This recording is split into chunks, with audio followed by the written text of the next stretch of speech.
Very good morning to all of you. So today we are just going to discuss questions related to case study. इसके पहले जो हमारा bio का first chapter है live process, तो इससे related जितना भी MCQs था उसको हम लोगों ने कंप्लीट किया. उसके जस्ट बाद हम लोग जो असर्शन एंड रीजन टाइप्स का क्वेश्चंस है उसको भी हम लोगों ने देखा. और आज हम लोग क्या देखेंगे, आज हम लोगों को डिस्कस करना है questions related to case study. ठीक है, तो ये जो पैसेज टाइप का दिया है इसी को पढ़ के इसी के बेसिस पे इसका क्वेश्चंस देगा और उसको हम लोगों को सॉल्व करना है. और क्वेश्चंस कैसा होगा, तो क्वेश्चंस हमारा ऑब्जेक्टिव क्वेश्चंस है, ऑप्शन चूज करना है हमें. तो इसमें क्या बोल रहा है, all living cells need nutrients, oxygen and other essential substances. जितने भी लिविंग ऑर्गेनिज्म इस अर्थ पे प्रेजेंट है सबको न्यूट्रिएंट्स चाहिए होता है, ऑक्सीजन चाहिए होता है और अदर भी कुछ कुछ एसेंशियल चीजें हैं जो कि इस अर्थ पे सर्वाइव करने के लिए हर लिविंग ऑर्गेनिज्म को चाहिए होता है. तो ये चीज ये भी बोल रहा है. Also the waste and harmful substances need to be removed continuously for healthy functioning of a cells. और ये भी बोल रहा है कि जैसे कि न्यूट्रिएंट्स ऑक्सीजन चाहिए तो चाहिए, और कुछ ऐसे भी वेस्ट होते हैं हमारे बॉडी में जिसको हम लोग को हमेशा हर टाइम इंटरवल के बाद कंटिन्यूअसली हमें उसे क्या करना पड़ता है, अपने बॉडी से उसे एग्जिट करना पड़ता है. किस लिए एग्जिट करना पड़ता है, ताकि हम हेल्दी रह पाए और हमारे सेल्स के अंदर जो भी फंक्शन होता है वो प्रॉपर वे से हो. क्योंकि हमें पता है कि अगर ये सब वेस्ट एक्युमुलेट होगा तो as a poison, as a blockage हमारे बॉडीज में मतलब इफेक्ट करेगा. इस वजह से इसे एग्जिट करना बहुत ही ज्यादा कंपल्सरी होता है. So well developed transport system is mandatory for a living organism. Nutrients oxygen को लेके आना है बॉडी के अंदर से जो वेस्ट मटेरियल्स है जो कि हमारे लिए हार्मफुल प्रूफ हो सकता है उसको बॉडी से एग्जिट करना है. तो ये सारे चीज के ट्रांसपोर्टेशन के लिए हमें क्या चाहिए, हमें एकदम वेल डेवलप्ड क्या चाहिए, तो ट्रांसपोर्टेशन सिस्टम चाहिए होता है. जैसे कि यहाँ पे complex organism have a special fluid within their bodies to transport such materials. जैसे कि कॉम्प्लेक्स ऑर्गेनिज्म और सिंपल ऑर्गेनिज्म. सिंपल ऑर्गेनिज्म क्या होता है, जिसका बॉडी की जो स्ट्रक्चर्स होती है, जो बनावट होता है वो बहुत ही सिंपल होता है. जनरली एक सेल दो सेल ऐसे करके बना हुआ होता है. और जो कॉम्प्लेक्स ऑर्गेनिज्म होते हैं उनका जो बॉडी मल्टी सेलुलर्स होता है, बहुत सारे सेल से बना हुआ होता है. और वहाँ पे हम लोग डिवीजन ऑफ लेबर देखते हैं, जैसे अलग अलग ऑर्गेन सिस्टम होता है, अलग अलग फंक्शन करता है, लेकिन कहीं ना कहीं वो एक दूसरे से रिलेटेड होता है. तो उस टाइप्स के ऑर्गेनिज्म को हम लोग क्या बोलते हैं, कॉम्प्लेक्स ऑर्गेनिज्म बोलते हैं. तो ये बोला जा रहा है कि कॉम्प्लेक्स ऑर्गेनिज्म में हमें एक स्पेशल टाइप्स का फ्लूइड देखने को मिलता है, फ्लूइड. ठीक है, तो वो स्पेशल टाइप का फ्लूइड उसके कॉम्प्लेक्स ऑर्गेनिज्म के बॉडी के अंदर रहता है. और ये जो ट्रांसपोर्टेशन सिस्टम का हम बात कर रहे हैं कि चीज़ों को ट्रांसपोर्ट करना है एक जगह से दूसरे जगह, उसमें वो हमारा हेल्प करता है. Got it. फिर क्या बोल रहे हैं, blood is the most commonly used body fluid by most of the higher organism. और इस फ्लूइड में जो एक ब्लड होता है वो हमारा सबसे कॉमन फ्लूइड है, जिसको बहुत ही ज्यादा जो हायर ऑर्गेनिज्म है उसको एज अ ट्रांसपोर्टेशन फ्लूइड वो अपने बॉडी में यूज करते हैं. Got it. And lymph also helps in the transport of certain substances. जैसे कि हम सर्कुलेटरी ट्रांसपोर्टेशन पढ़ रहे थे, लाइफ प्रोसेस का एक टॉपिक क्या था, ट्रांसपोर्टेशन. तो वहां पे हमें दो टाइप्स के सर्कुलेटरी सिस्टम पढ़ना था. एक हमें क्या पढ़ना था, ये ब्लड वाला, और एक हमें क्या पढ़ना था, लिम्फेटिक सर्कुलेटरी सिस्टम पढ़ना था.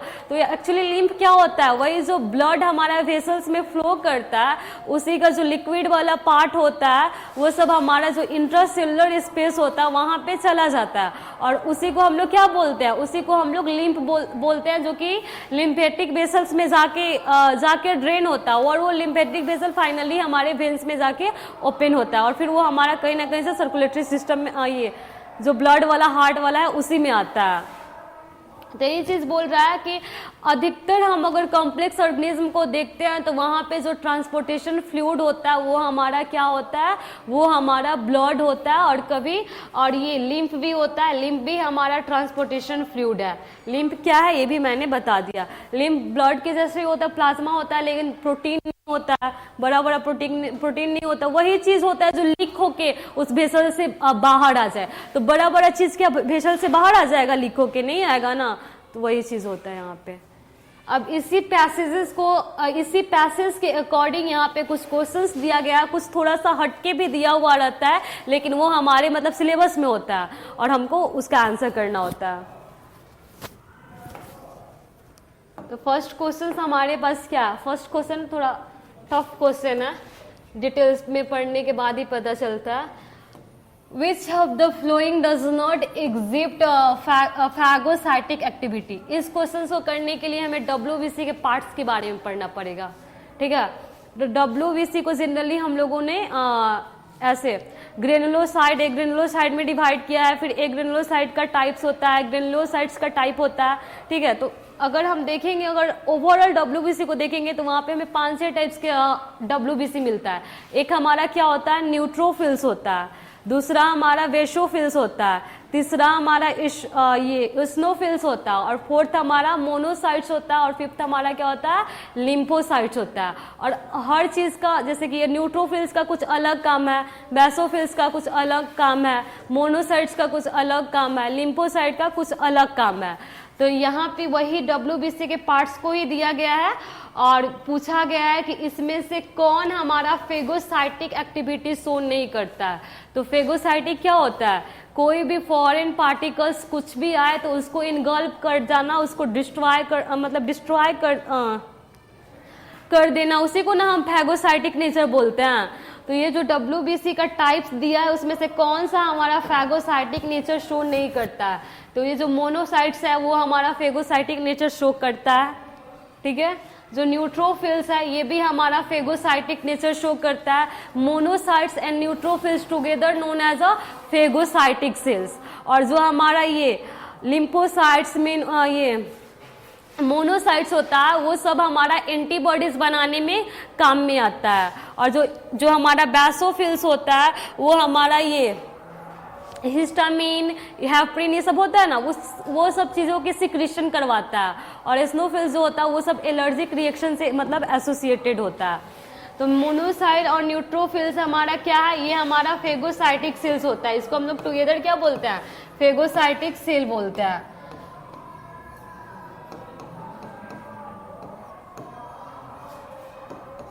और वही मोनोसाइट्स जब ब्लड से निकल के हमारे ये जो टिश्यू सेल्स के स्पेस में आ जाता है तो उसी को हम लोग क्या बोलने लगते हैं, उसी को हम लोग मैक्रोफेज बोलने लगते हैं। मोनोसाइट को ही हम लोग मैक्रोफेज बोलने लगते हैं। तो मोनोसाइट न्यूट्रोफिल्स को तो टुगेदर हम लोग फेगोसाइटिक बोलते ही हैं और मोनोसाइट को ही हम लोग मैक्रोफेज बोल रहे हैं। तो मैक्रोफेज भी हमारा फेगोसाइटिक नेचर ही शो करेगा। तो बच क्या रहा है हमारे पास, वैशोफिल्स, जो कि फेगोसाइटिक नेचर शो नहीं करता है। ये सब केमिकल रिलीज करता है। जैसे ही कोई फॉरेन पार्टिकल्स आ गया तो ये केमिकल्स रिलीज करने लगता है, जैसे हिस्टामिन, हेपरिन, ये सब ये रिलीज करता है। Got it.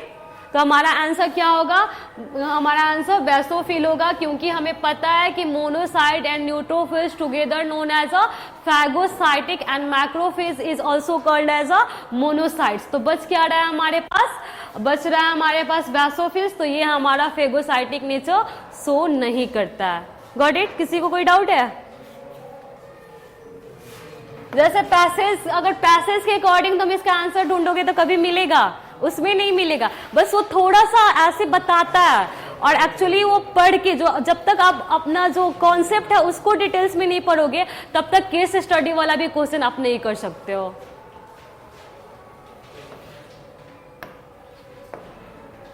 सेकेंड क्वेश्चन क्या है हमारा, amount of blood ये blood cells in is changed in a dengue fever. One of the common symptoms observed in a people infected with a dengue fever is, जैसे कि हमें dengue जब होता है ना, तो जो हमारे ब्लड के अंदर सेल्स होते हैं, ब्लड के अंदर कितने टाइप्स के सेल्स होते हैं, आरबीसी होता है, डब्ल्यूबीसी होता है, प्लेटलेट्स होता है। तो जब आपको अगर किसी को भी डेंगू जब होता है और जब वो चेक करवाता है, ब्लड टेस्ट होता है, तो वहां पे जब ब्लड की सेल्स की एक नॉर्मल रेंज होता है हमारे ब्लड में, जो मैंने बताया था ना कि 5 मिलियन ये हमारा आरबीसी होता है, 1.5 से 2 लाख 1.5 से 3 लाख प्लेटलेट्स होता है, और 6 से 8 हजार ऐसे करके हमारा डब्ल्यूबीसी होता है। तो जब आप ब्लड टेस्ट करवाते हो तो यही सब चीज का ना काउंटिंग वहां पे दिखता है कि किसका कितना है, उसमें कितना कमी आया है, कितना इंक्रीज हुआ है। तो जब किसी को भी डेंगू होता है तो वो अपना अगर ब्लड टेस्ट करवाएगा तो उसमें उसको कौन से ब्लड सेल की जो नॉर्मल रेंज होता है उसमें चेंजेस दिखता है। तो ये फर्स्ट क्वेश्चन क्या बोल रहा है कि जब भी अगर आपको डेंगू होता है तो फर्स्ट ऑप्शन के according significance decrease in RBC count, क्या जब डेंगू होता है उसमें आरबीसी की काउंट डिक्रीज होती है, ये फर्स्ट आंसर ऑप्शन के अकॉर्डिंग। सेकेंड ऑप्शन क्या बोल रहा है, सिग्निफिकेंट डिक्रीज इन डब्ल्यूबीसी काउंट, डब्ल्यूबीसी की काउंट की डिक्रीजमेंट होती है, मतलब डब्ल्यूबीसी का नंबर हमारे ब्लड में कम होता है जब हमें डेंगू फीवर होता है। थर्ड क्या बोल रहा है, significant decrease in platelets count, या फिर हमारा प्लेटलेट्स का काउंट मतलब डिक्रीज होता है।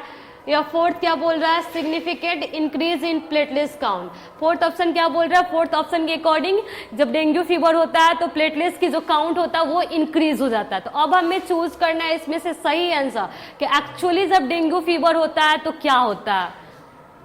तो who can give the answer of this question? Okay, you last pens.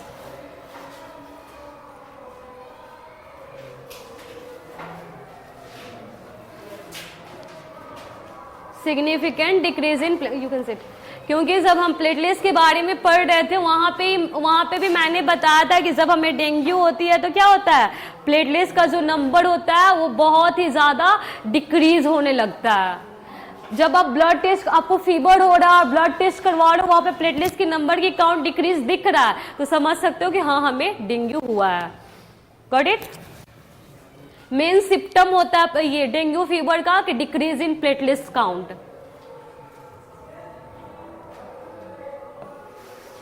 Next question क्या है हमारे पास, why are WBC called soldier of the body? WBC को क्या बोलते हैं हम लोग, सोल्जर्स बोलते हैं ना अपने बॉडी को, क्यों बोलते हैं? तो फर्स्ट ऑप्शन बोल रहा है कि they are capable of squeezing out of the blood capillaries, ये ब्लड कैपिलरीज को स्क्यूजिंग करने के लिए कैपेबल होता है। सेकेंड क्या बोल रहा है, they are manufactured in a bone marrow, WBC bone marrow में बनता है, इस वजह से इसे हम लोग अपने बॉडी का सोल्जर बोलते हैं। थर्ड ऑप्शन क्या बोल रहा है, they fight against the diseases causing germ, जिस जर्म्स की वजह से हमें डिजीज होता है उससे ये फाइट करता है और हमें प्रिवेंट करता है, उस वजह से बोलते हैं।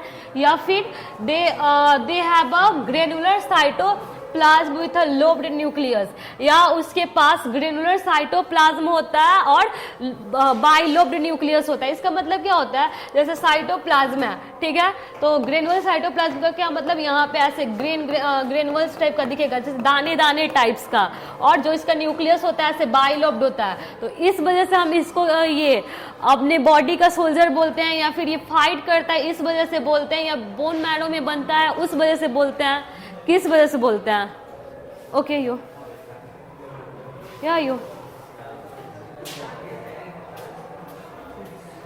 ये तो बहुत ही इजी क्वेश्चन है ऐसे। हाँ, सोल्जर हम किसे बोलते हैं, जो हमें बचाता है, ठीक है, दुश्मन लोगों से जो हमें बचाता है उसे ही ना हम लोग सोल्जर बोलते हैं। तो डब्ल्यूबीसी को सोल्जर क्यों बोलते हैं, क्योंकि जितना भी जो डिजीज कॉजिंग जर्म है उससे हमें कॉन्ट्रीब्यूट करता है, तो उससे हमें डब्ल्यूबीसी प्रिवेंट करता है, इस वजह से हम इसको सोल्जर ऑफ द बॉडी बोलते हैं। Got it?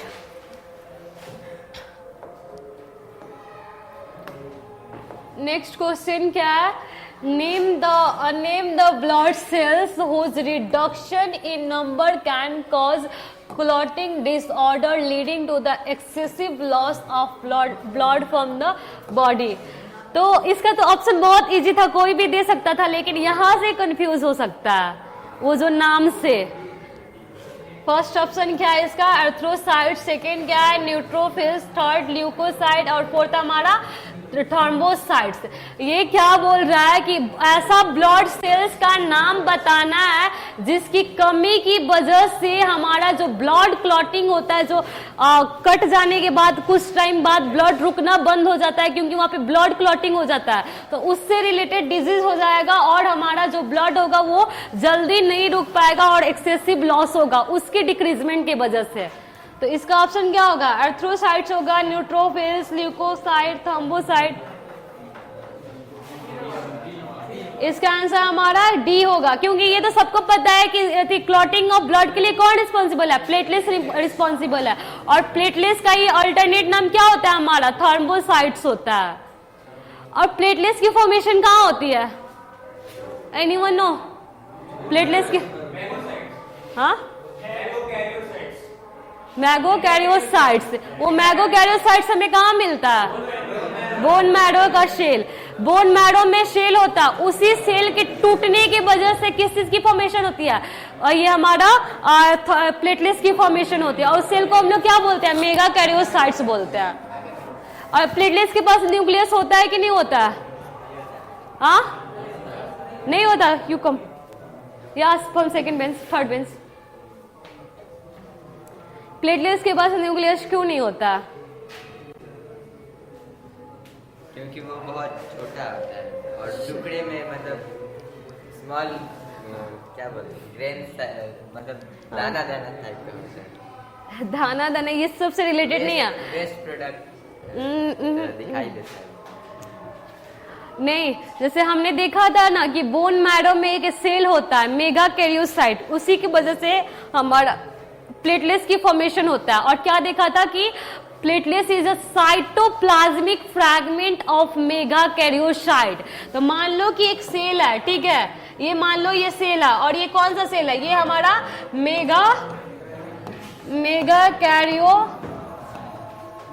मेगाकैरियोसाइट्स है, ठीक है। और क्या बोला जा रहा है कि प्लेटलेट्स क्या है? तो प्लेटलेट्स इसका साइटोप्लाज्मिक फ्रैगमेंट होता है। फ्रैगमेंट मतलब क्या होता है? टुकड़ा।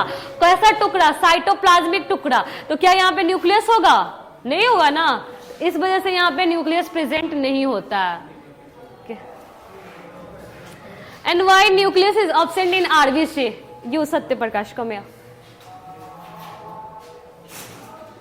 come here. Why nucleus is absent in RBC? नहीं पता? Okay, you can sit. Anyone know?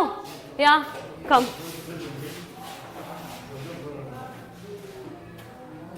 Why? RBC में हेमोग्लोबिन होता है। हाँ। हेमोग्लोबिन का काम होता है बाइंड करना। हाँ। किससे बाइंड करना? मतलब ऑक्सीजन बाइंड करना। हाँ। हाँ। आरबीसी जाएगा, न्यूक्लियस रहेगा उसमें तो ज्यादा स्पेस नहीं मिल पाएगा। हाँ, क्योंकि यू कैन सिट देयर, क्योंकि आरबीसी का मेन इंटेंशन क्या होता है? क्योंकि वहां पे हेमोग्लोबिन पिगमेंट प्रेजेंट होता है, और उसका काम क्या होता है? ऑक्सीजन से बाइंड करना। And oxygen how much it is important for us, हम लोग जानते हैं कितना इंपॉर्टेंट है हमारे लिए। तो अगर हमारा न्यूक्लियस अगर आरबीसी के अंदर होता तो वो वाला स्पेस तो हमारा न्यूक्लियस ले लेता, लेकिन अगर न्यूक्लियस हमारा एब्सेंट होता है तो उसके जगह पे और हमारा हेमोग्लोबिन आ जाता है, और ज्यादा से ज्यादा ऑक्सीजन को हम लोग बाइंड कर सकते हैं और अपने सेल्स के पास लेके जा सकते हैं। Got it? नेक्स्ट क्वेश्चन इस पैसेज से रिलेटेड, अभी लास्ट क्वेश्चन है इस पैसेज का। क्वेश्चन क्या बोल रहा है? विच of the following is the correct features of the lymph? जो लिम्फ होता है हमारा, जो फ्लूइड, लिम्फेटिक सिस्टम में कौन सा फ्लूइड आता है? लिम्फ आता है ना। तो ये जो कैरेक्टरिस्टिक्स दिया है उसमें से कौन सा कैरेक्टरिस्टिक्स इसका करेक्ट फीचर है? ठीक है, इसमें इनकरेक्ट भी दिया और करेक्ट भी दिया, हमको करेक्ट वन चूज करना है।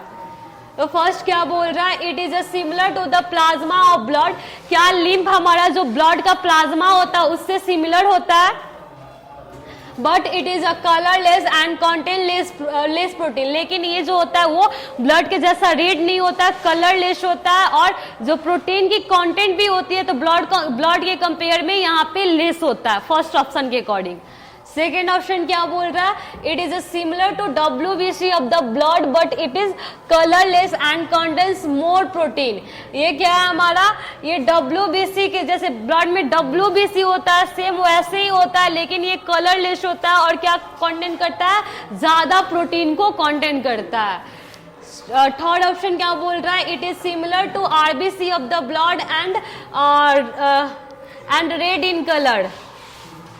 आरबीसी के जैसा है और रेड कलर का है इसके अकॉर्डिंग। और लास्ट ऑप्शन क्या बोला, it contains more fat. Lymph जो होता है वो ज्यादा फैट कंटेंट करता है। तो what will be the answer of this question, A, क्योंकि हमें पता है कि ये हमारा प्लाज्मा के जैसा होता है और जो ब्लड सेल्स होता है वो तो ऐसे ही हमारा क्या होता है, आरबीसी WBC प्लेटलेट्स ये सब तो जाता नहीं है, सिर्फ प्लाज्मा जाता है। और प्लाज्मा में भी जो छोटा छोटा प्रोटीन होता है वही जाता है, जो बड़ा बड़ा प्रोटीन होता है वो नहीं जा पाता है। इस वजह से वहां पे लेस प्रोटीन होता है और उसका कलर भी क्या होता है, कलरलेस होता है। क्योंकि ब्लड का कलर रेड क्यों है, क्योंकि वहां पे आरबीसी प्रेजेंट है और आरबीसी में हेमोग्लोबिन है, इसी की वजह से ब्लड का कलर रेड होता है। लेकिन हमारा जो लिम्फ है वो तो सिर्फ ब्लड का प्लाज्मा ही ना जाता है, आरबीसी WBC प्लेटलेट्स थोड़ी जाता है, सिर्फ प्लाज्मा जाता है, तो वो हमारा कलरलेस होता है। Got it. Next we have a second passage.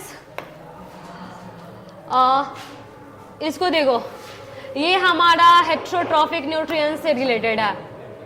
Heterotrophic nutrition is a mode of nutrition in which organism obtain ready-made organic food from outside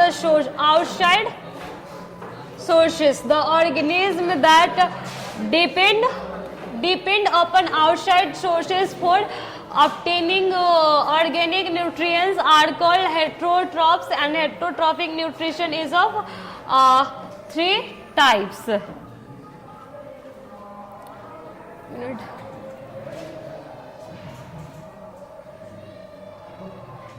ये हमारा ये जो पैसेज है वो हमारा किससे रिलेटेड है, ये हमारा हेट्रोट्रॉफिक न्यूट्रिएंट से रिलेटेड है। ये क्या बोल रहा है कि जो हमारा ये बहुत सारे ऐसे ऑर्गेनिज्म होते हैं जो कि हेट्रोट्रॉफिक मोड ऑफ न्यूट्रिएंट्स को शो करते हैं।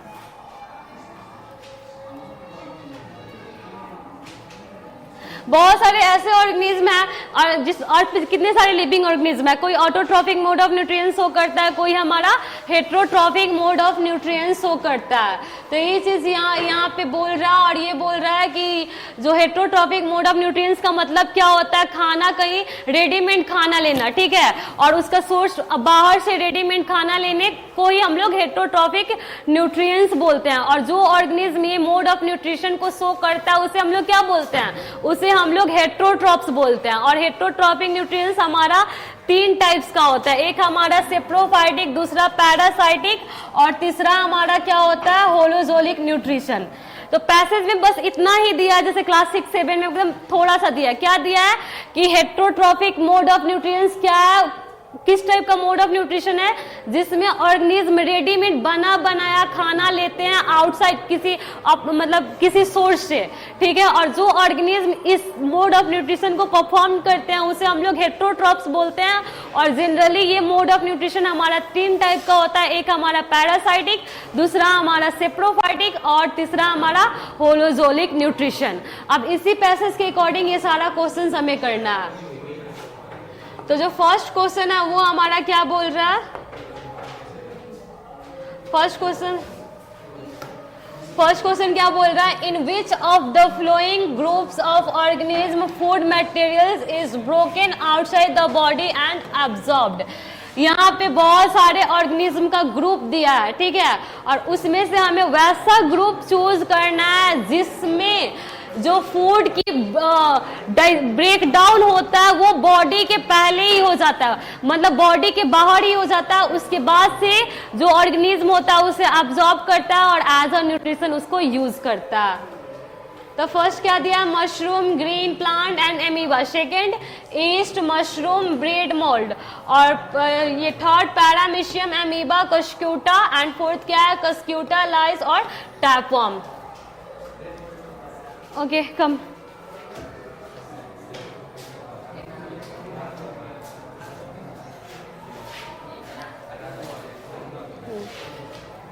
सही है कि ये किस टाइप्स का मोड ऑफ न्यूट्रिशन का बात कर रहा है, ये हमारा सेप्रोफाइटिक मोड ऑफ न्यूट्रिशन का बात करता है। क्योंकि जब हम सेप्रोफाइटिक पढ़ रहे थे तब हम लोगों ने पढ़ा था कि सेप्रोफाइटिक मोड ऑफ न्यूट्रिएंट्स जो भी ऑर्गेनिज्म शो करता है वो dead and decaying organic matter के पास ग्रो करता है, और जैसे वो ग्रो करता है और उसी मैटर से वो अपना खाना लेता है। और कैसे लेता है, तो वहां पे डाइजेस्टिव जूस को अपने इन्वायरमेंट के मतलब अपने चारों तरफ गिराता है और उस ऑर्गेनिक मैटर को लिक्विड के फॉर्म में, सोल्यूबल के फॉर्म में कन्वर्ट कर लेता है और थ्रू देयर बॉडी वो उसको एब्जॉर्ब करता है और एज अ न्यूट्रिएंट्स वो उसको यूज करता है।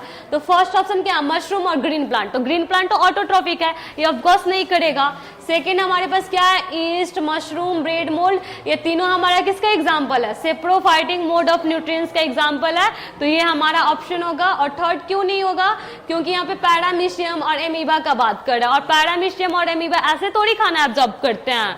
और फोर्थ ऑप्शन क्या है, कस्क्यूटा, लाइस, टैपवर्म, लीस, टैपवर्म, ये सब हमारा क्या है, ये सब और ऐसे ऑर्गेनिज्म है जो पैरासाइटिक मोड ऑफ न्यूट्रिएंट्स को शो करते हैं। Got it.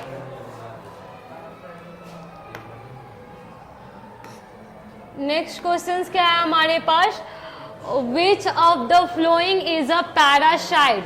अब ये जो ऑप्शन दिया है, ईस्ट, टेनिया, एमीबा, अर्थवर्म, इस क्वेश्चन को पता है तुम आप लोग कैसे आंसर दे सकते हो, मतलब दे सकते हो इसमें से इलिमिनेट करके। जैसे कि कुछ ऐसे ऑप्शन दिया हो जो कि ऑफकोर्स पैरासाइटिक का नहीं होगा, तो जो ऑप्शन बचेगा वही ना हमारा पैरासाइटिक का होगा। तो अगर आपको नहीं भी पता है तब भी आप इसका आंसर दे सकते हो। कैसे दे सकते हो, जो हमको पता है उसको हम लोग पहले ही उसको इलिमिनेट कर देंगे अपने ऑप्शन से, और जो बचेगा उसको देंगे।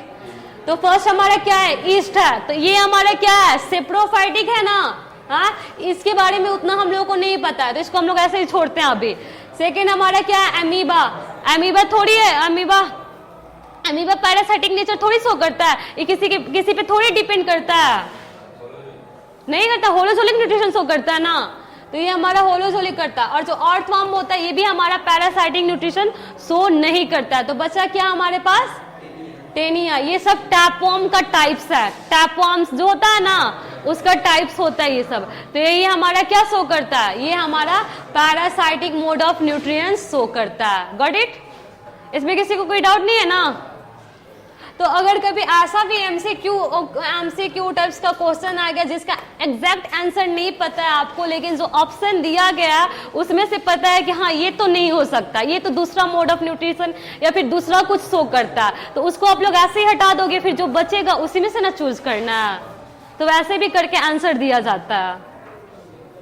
थर्ड क्या है, विच of the following is an example of saprophytes. ये ग्रास है, मशरूम है, एमीबा है, पैरामीशियम है। कितना इजी क्वेश्चन है। सेप्रोफाइटिक ऑर्गेनिज्म कौन है इसमें, मशरूम।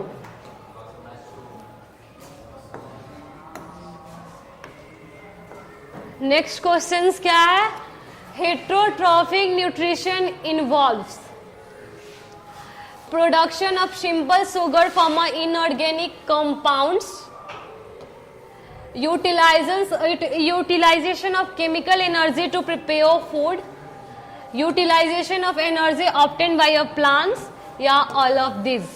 थोड़ा सा सोचना पड़ेगा, सोचो, 1 मिनट टाइम दे रहा है। फर्स्ट ऑप्शन क्या बोल रहा है, सिंपल शुगर का प्रोडक्शन करवाना इनऑर्गेनिक कंपाउंड से। दूसरा बोल रहा है केमिकल जो एनर्जी होता है उसको यूटिलाइज करके खाना बनाना। और थर्ड बोल रहा है कि जो एनर्जी प्लांट से एनर्जी को लेके और उसको यूटिलाइज करता है हेटेरोट्रॉफिक मोड ऑफ न्यूट्रिशन में, या फिर हमारा तीनों। कौन कौन इसका आंसर दे सकता है, हैंड्स अप करो तो।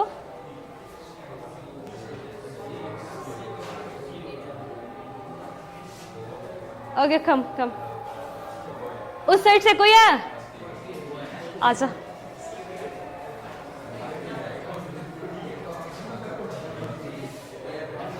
क्विक। सही आंसर है। आंसर क्या होगा हमारा? सी होगा, क्योंकि तो हम तो हेटरोट्रॉफिक मोड ऑफ न्यूट्रिशन में तो कोई अपना खाना खुद से नहीं बनाता है, तो फिर ये सिंपल शुगर कैसे बना लेगा इनऑर्गेनिक कंपाउंड्स को यूज करके? ये सब तो ऑटोट्रॉफ्स का काम है ना। तो फर्स्ट ऑप्शन तो ऑफकोर्स नहीं होगा। और सेकंड क्या, केमिकल एनर्जी को यूज करके हम लोग अपना फूड की प्रिपरेशन कर सकते हैं? ऑफकोर्स नहीं कर सकते। वो तो हमारा ऑटोट्रॉपिक कर रहा है कि सनलाइट को केमिकल एनर्जी में चेंज कर रहा है, और उस केमिकल एनर्जी के हेल्प से वो अपना खाना बना रहा है। तो सेकंड भी हमारा नहीं हो सकता है। ऑल ऑफ दिस तो हो ही नहीं सकता, तो बचा क्या? थर्ड ही ना बचा। और ऐसे भी हमें पता है कि जो प्लांट से हम लोग प्लांट का फूड्स वगैरह हम लोग खाते हैं, उससे एनर्जी मिलता है और हम लोग अपना उसी के हेल्प से सर्वाइव करते हैं। डायरेक्टली और इनडायरेक्टली हमारा प्लांट, और मतलब डायरेक्टली तो हमें खाना कहाँ से मिलता है? प्लांट से ही मिलता है। इनडायरेक्टली भी हमें प्लांट से भी मिलता है। अगर हम एनिमल्स भी खा रहे हैं तो वो भी एनिमल्स हमारा किस पे डिपेंड है? वो भी हमारा प्लांट पे ही डिपेंड है अपने फूड के लिए। तो हमारा अप्रोप्रिएट आंसर क्या है? तो सी है। इसमें किसी को कोई डाउट नहीं है ना?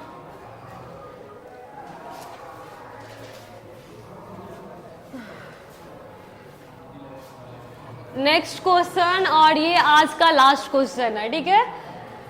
इन paramecium food enters the body through first mouth, second pseudopodia, third cilia and fourth हमारा cytosomes. What will be the answer? Cilia नहीं, सीलिया तो हेल्प करता है कि फूड अगर यहाँ है तो उसको धक्का दे के ऐसे लाने में। आंसर हमारा साइटोसोम्स होगा। ये ओपनिंग होता है, ठीक है, इसी के थ्रू फूड जो होता है वो हमारा पैरामीशियम के अंदर एंटर करता है। और जो सीलिया होता है वो तो सिर्फ उसको हेल्प करता है कि अगर फूड पार्टिकल उससे दूर है, उसके माउथ से दूर है, तो उसको पुश करते करते वो माउथ तक लेके आए। और जो माउथ होता है वो हमारा साइटोसोम्स होता है। Got it? तो पैरामीशियम में फूड कैसे एंटर करता है? तो साइटोसोम्स के हेल्प से। सो आज के लिए इतना ही। Thank you, have a nice day.